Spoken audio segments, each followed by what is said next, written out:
Hello, hello, Glenys Trinder here with another little motivating and manifesting Monday.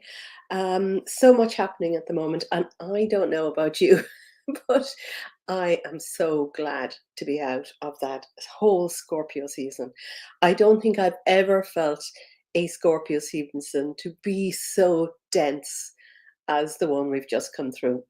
And I actually feel I was coming home from a holiday with some girlfriends at the beginning of it, and I reckon for the entire of the Scorpio season, I was under the weather, feeling kind of a lot of density. But I got sick, and I thought I was fine, and I got sick again. So I really felt it was like a huge detox.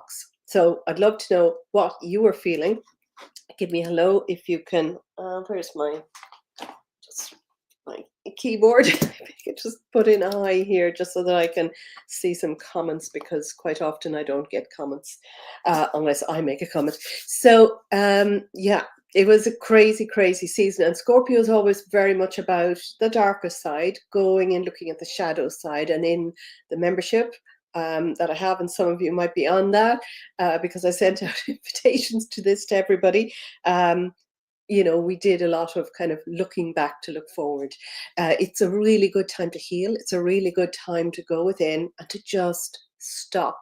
So that's where we've been. But now we're after moving into Sagittarius. And I actually felt the moment last Friday I started a shift in energy. I could feel a lightness in energy. So Sagittarius, I'm really delighted for this, and I don't know a huge amount. I'm not an astrologer. I follow lots of astrologers, but I know how I feel, and I know what energy is like, and I also know what we can do with it. So basically, what's coming up today is we've got with the start of a Mercury retrograde. Okay, so Mercury is going retrograde, which means that it's closer as well. It's coming closer. It's station direct today, so we'll be feeling it today. And it's a time to just keep your communications really clear. Watch what you say, cross all your T's and dot all your I's if you're writing. And I've just realized I have written two really quick emails, but just to leave that go. The other thing with it is it's a time for reflection, because Mercury is a personal planet. It's closer to the earth, so it affects us more personally. It's a really good time to just look within and see what needs to change. Now, it's ruled by Jupiter, and it's actually forming an opposition to Jupiter. So Jupiter is expansive. And Jupiter can be expansive and joyous and abundant and all of that, but it can also emphasize things that aren't working. So if something isn't working for you, it's a really good time to change, because it's a really good time for transformation. And sometimes we are nudged out of our comfort zone by the universe, by God, by divine source, to help us to make change. So Pluto has also just gone into Aquarius, and I couldn't even make a live about this last week. I had no voice, and I was coughing and spluttering. Flu, basically. But Pluto went into Aquarius on the 19th. So, it's in Aquarius now for 19 plus, not quite 20 years. It's actually, I think, there until January 2044. So it's there for a long time. And so Pluto, is kind of shining the light. It shines the light. It shows up to us things, that we need to see for our highest and best good. And each time it goes into a new sign, it can show up things in that sign that may not, that will be for our best good to look at. For instance, when it went into Capricorn in 2008, that's when we had the banking crash. And that was very much to do with top-down structures and a lot of, things happening that shouldn't have been happening. A lot of deceit and kind of, a lot of things happened at the beginning then that we're still paying for now. So it's moved out of Capricorn, moved into Aquarius, and Aquarius is kind of innovative technology, science, it's community based, but expect that, at the beginning as it moves in, it might shine the light on the good side and the bad side of, say, AI or technology, even in science. So that's what that is happening. And we've gone in there, but it's actually going to be, I think it's going to be a really much more beneficial time for us because it's much more about power coming back to the people, us being able to speak up. And there's a lot of sovereignty going to be seen. And sovereignty, people ask me about that all the time, but I believe that we are all divinely created sovereign beings, and our health, our freedom, our truth, what is important to us personally, and standing in your own power, being sovereign in your own power. And that does not mean to knock anybody or to throw kind of hatred on anything. It's much more about when you are empowered yourself, when you are in your strength and you are, feeling like you are divinely created to do something, well, you are going to make much more of a beneficial influence on yourself, and that will have a ripple effect on the world. So because Pluto and Aquarius is strong right now, there are some things in common with Aquarius and Sagittarius, sort of idealism, a future, the future, freedom is another one. Future focused. It's very much about innovation and new horizons, something big happening. And Sagittarius is really optimistic. It loves the truth. It's wise, and it can be very, very joyous. It can be about travel. It can be very spontaneous and adventurous. So, it's a really good time after being in the density of the last few months that we can now sort of look to, what do we want to improve? It might be self-improvement. It might be something about ourselves. And it actually always has to start there, doesn't it? Improving your inner world and not being focused on the outer world. Because when we can only create our inner world. And if we're constantly watching and listening to things that are really hard to listen to, and there's been a lot of sadness, there's been, there's war, there's kind of chaos. And if we focus on that all the time, we're actually, being bombarded by things that are coming in on us. And that is not good for our nervous system, for ourselves. And really, we can't help, we can't do anything about anything from that level. What we can do, and we're all aware, even you have to be blind and deaf and everything not to be able to see some things happening. But what we can do moving forward to help is actually to be able to control our inner world and actually operate from love. It always comes back to the heart, coming back to love. So when you're in a state of joy and bliss and loving yourself, it starts with the self, loving your life and putting that out there. You are creating a better life because of it. So a few things that are happening, and I'm going to do some readings. And hi, Susanna. So give me a hi if you're there and say hello. And I'm going to pull some cards for moving forward, because that's what I do. I'm going to talk about how we can actually make the most of this. But a few of the things that are happening. So Sagittarius is a fire sign, and it is mutable fire. It's bringing vigor. It's kind of moving forward, and it's very expansive. And Jupiter is very expansive. Jupiter, the ruler of Sagittarius, in Gemini. It's in Gemini at the moment, which is actually bringing up new ideas, and it's about facts and information. It can rule social media, but there are things happening that are coming to light that are actually changing. And I feel changing for the better. There's going to be a change for the better. And I may be, I have been accused of being, too Pollyanna, but actually I totally believe, and also everything I've read and everybody I've followed, I know we're moving to a better time. But it's not just going to happen. We've got to create that. We are all part of the change. We're all part of the newer, uplifting, and we have to be the change. And it has to start with the heart. It has to start by coming back in to our own heart. Um, on the new moon, which is on the first, which is next Sunday, so we've got new beginnings. New moons are always about new beginnings, and it's the 1st of December as well, so it's a new month.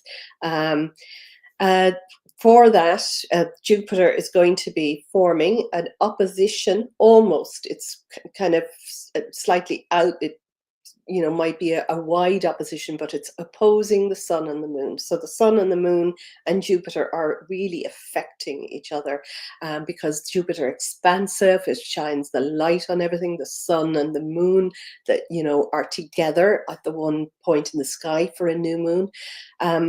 And this is always a time to set seeds of intention, to set wishes. What do you want moving forward? What do you want to feel? What do you want to be? What do you want to have?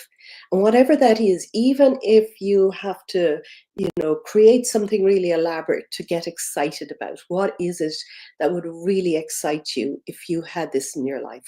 And then bring that down to a feeling. By having this, what is the feeling? What are the things? What will that mean to you? And feeling that now. So it's also going to form a T-square at the moment of the new moon to Saturn. And Saturn is in Pisces, and that is very much about responsibilities. Saturn is the responsibility planet. And what it's really doing to us, and if you feel pushed outside your comfort zone, it's a sign that something's not working, that you need to shift. And with Saturn, it's like putting on your big girl's knickers now and actually just deciding, yes, I'm responsible for this. Now, there are two types of people. There's somebody, there are people who will blame everything outside themselves and not notice that they are the the defining factor. They're the I can't think of the word, but they're what's actually the common denominator for everything. And then there is those that will take responsibility. And by taking responsibility, you recognize that on some level you've created this. This is not your fault. You are not to blame. It's not about judgment to yourself or anything.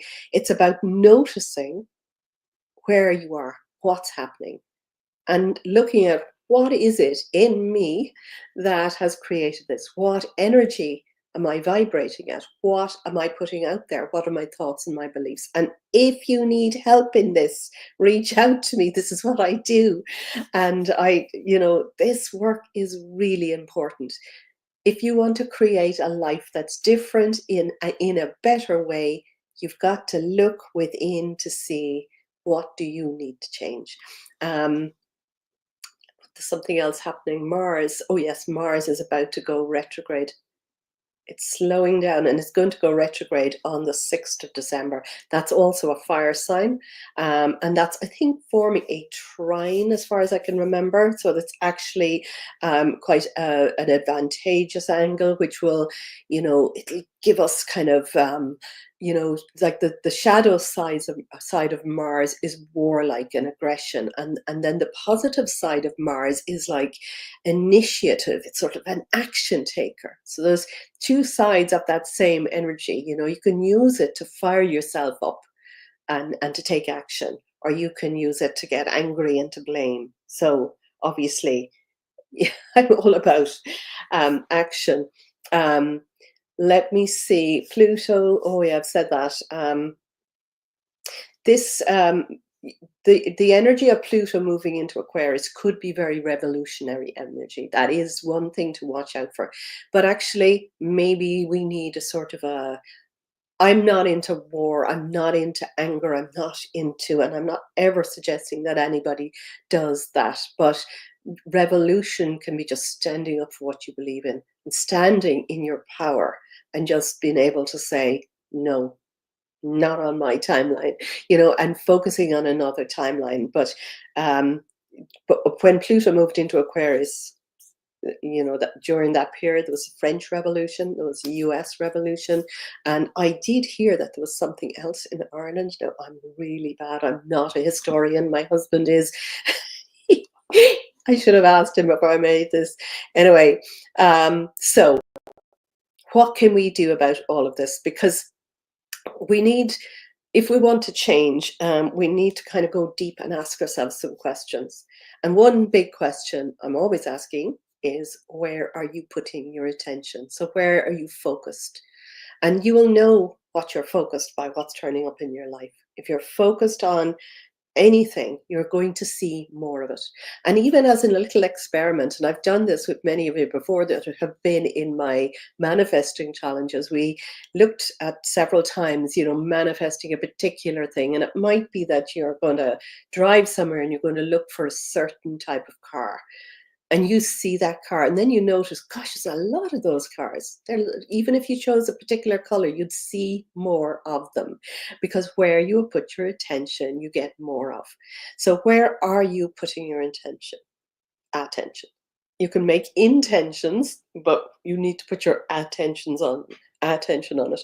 So if you're putting your attention on the outside and what's happening and anything that's going wrong, you've got to breathe and you've got to stop. You've got to just step back and recognize that you're doing that. And then you bring yourself back into your body and do some breathing, some breath work exercises, anything at all that will just get you to focus on the inner world, bringing it back into your inner world.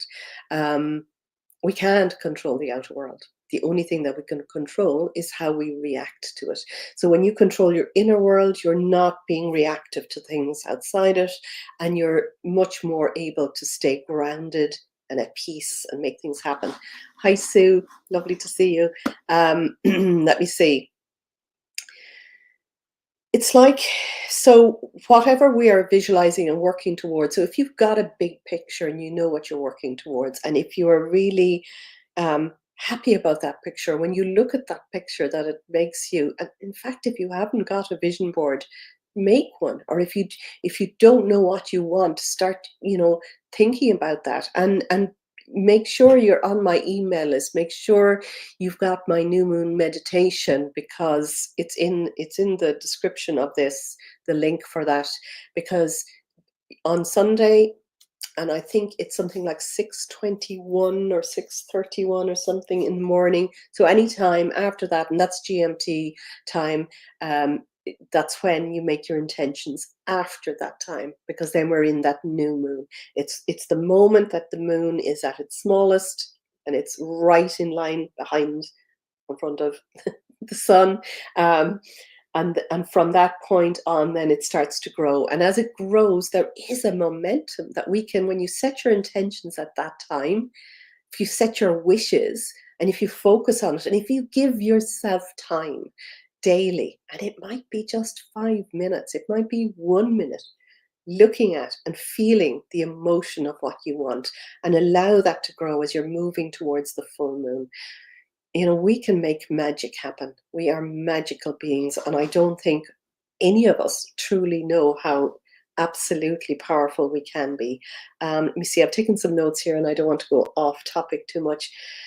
But basically, when you know where you're putting your attention, and when you change it so that you're feeling good and you're feeling a higher emotion, when you're bringing yourself back and you're breathing, or you're focusing on where you want to go, or you're just even starting your day simply with, I choose love today. I choose to see love in abundance everywhere. And Jupiter is very active in this full moon, so it can really bring a big expansiveness and joy to where we're going. But when you feel those emotions, allow yourself to move towards it. And you'll move towards it by feeling those emotions. You're vibrating at a frequency. Then those emotions, everything has a frequency, and we line up frequency to frequency. That's how that attracting factor happens. So that's all I own. I don't want to make this too long, but that's all I want to focus on around this full moon. And any of you who are watching are in my Dream Catchers Collective. Um, I know some of you are there. Tomorrow we're going to have our call, but actually, and the new moon module is going to be dropped at the weekend, and we'll be working on basically how to, have that hope and that trust and that wisdom and that joy and certainty that we're moving towards it. Because when you raise your frequency to that, you're going to be moving towards that. And for anybody listening who's curious about the Dreamcatcher Collective, make sure you're on my email list, because I'm going to open it again just towards the end of this, month, so that we start again with that new energy for the new moon. And I will be opening it up for a limited time. And so just follow me. I'll speak more about it on my email list. So if you're not in there, get the free um, get the free audio for the new moon manifesting, and then you will be on my email list. Okay, I've pulled some cards already, so that I've pulled 7 tarot cards.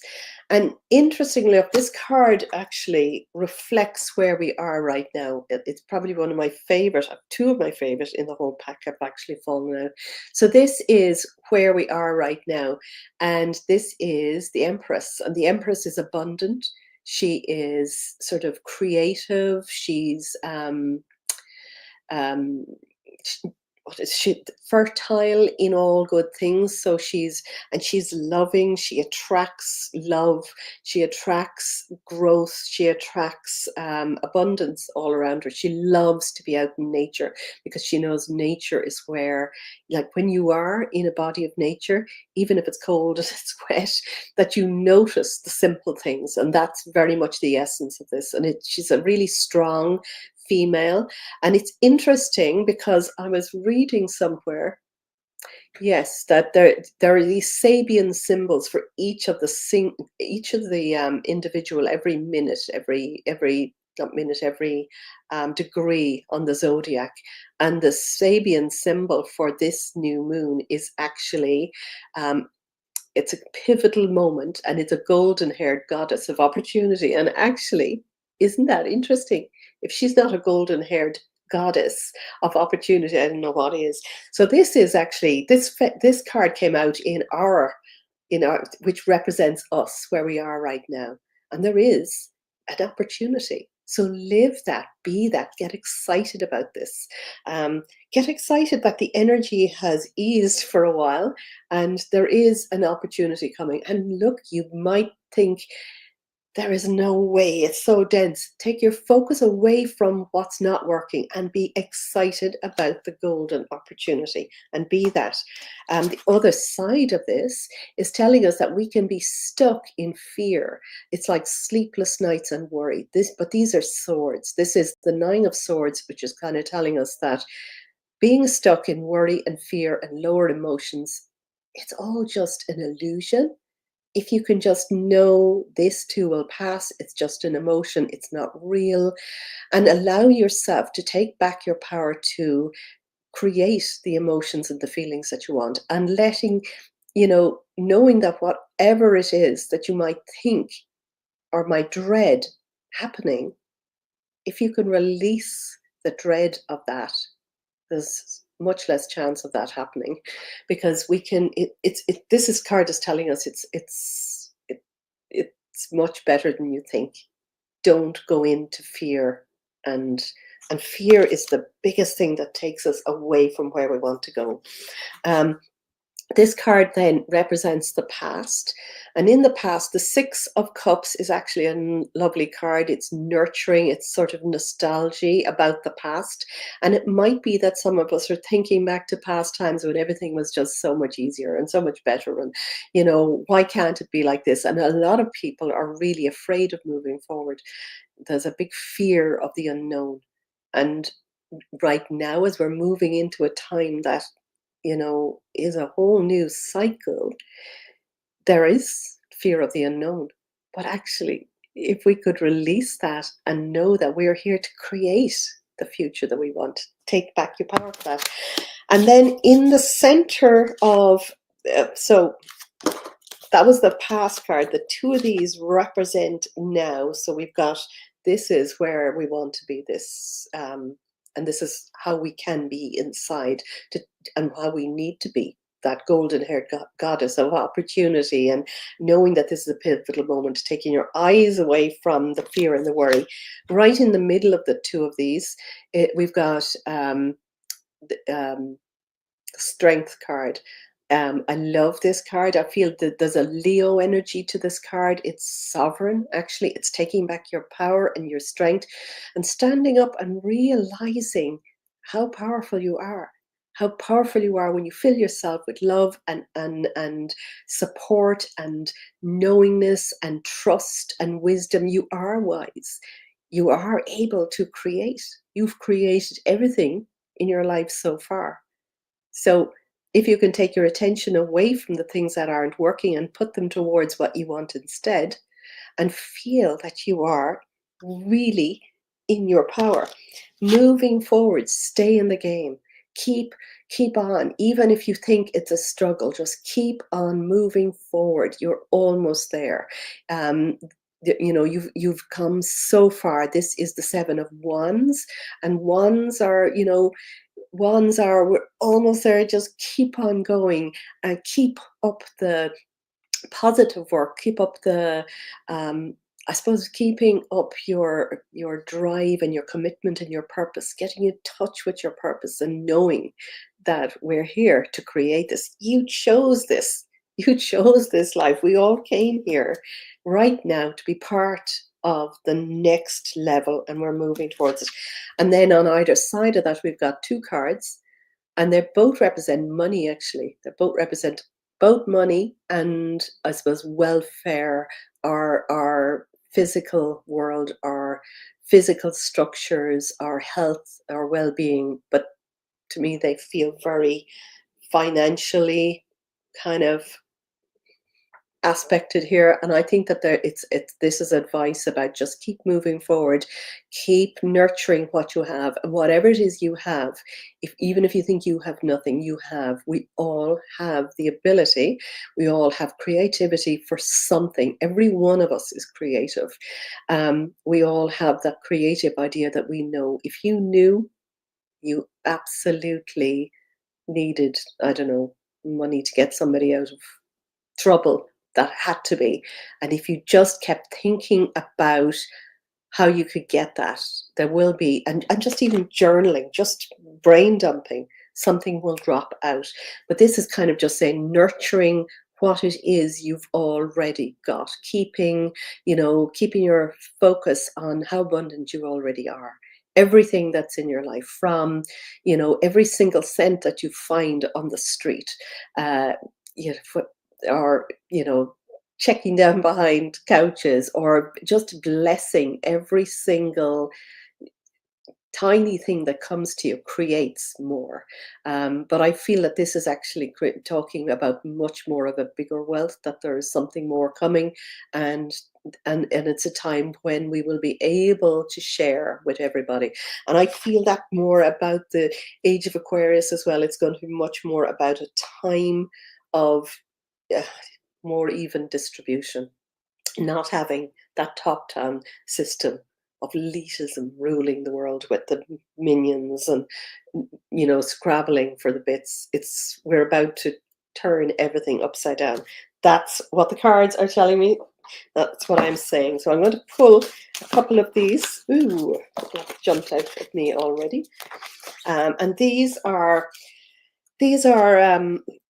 what are they called? They're the Goddess Love cards. I've been reading them recently. Wendy Andrews, beautiful, beautifully illustrated cards. Now a big group have jumped out here, so I'm going to take three of them. I might shuffle again. I'm going to take three of these. Okay, realignment, protection, and love.